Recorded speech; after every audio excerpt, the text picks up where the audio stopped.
Emmanuel, Pôle emploi vient de rendre public une évaluation des contrôles des chômeurs. On nous avait promis, c'est ce qu'Emmanuel Macron avait dit, qu'il y aurait beaucoup plus de contrôles. Donc, évaluation des contrôles effectués ces dernières années. Le verdict, c'est que 15% des chômeurs radiés l'ont été parce que ils n'étaient pas assez actifs dans la recherche d'emploi. Exactement, c'est un bilan que Pôle emploi vient de tirer de tous les contrôles effectués en 2019 et 2020.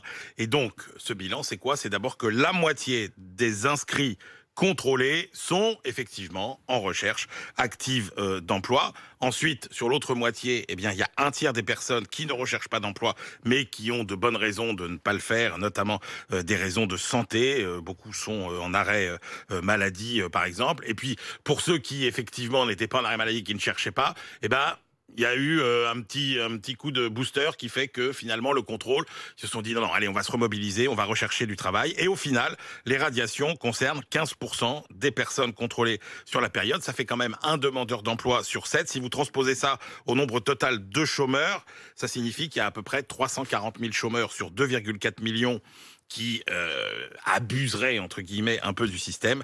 Un taux de chômage qui serait donc non pas de 8% comme aujourd'hui, mais de 6,5% si tout le monde était dans le parfait respect des règles. Et des contrôles, il va y en avoir d'ailleurs de plus en plus. Oui, il va y en avoir de plus en plus. 420 000 cette année, en 2019, contre 124 000 en 2018. Et ce sont 500 000 contrôles qui sont attendus l'année prochaine, avec un ciblage particulier sur les secteurs en tension, aide à la personne, santé, hôtellerie, restauration ou encore la construction. Et je voudrais revenir quand même sur ces 15% qui donc ont de fait été radiés. Oui. Est-ce que vous diriez que c'était des profiteurs? Non, pas vraiment, parce que quand on regarde dans le détail, en fait, la moitié d'entre eux, par exemple, ne touchaient même pas d'indemnité chômage. Ils étaient inscrits à Pôle emploi, mais ils touchaient même pas d'indemnité chômage. Un petit nombre seulement percevaient le RSA. En fait, les vrais profiteurs, ce sont pas tellement ceux-là.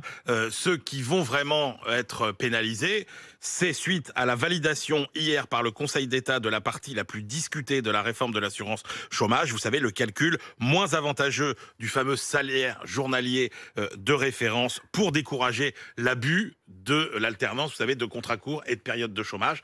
Le Conseil d'État a dit non, la réforme est valable. Et là, ça veut dire que ça va vraiment changer les règles du jeu pour ceux qui abusaient de cette alternance de contrats courts et de périodes de chômage. Et exactement. Donc, il y aura moins quand même d'abus, effectivement, de l'assurance chômage.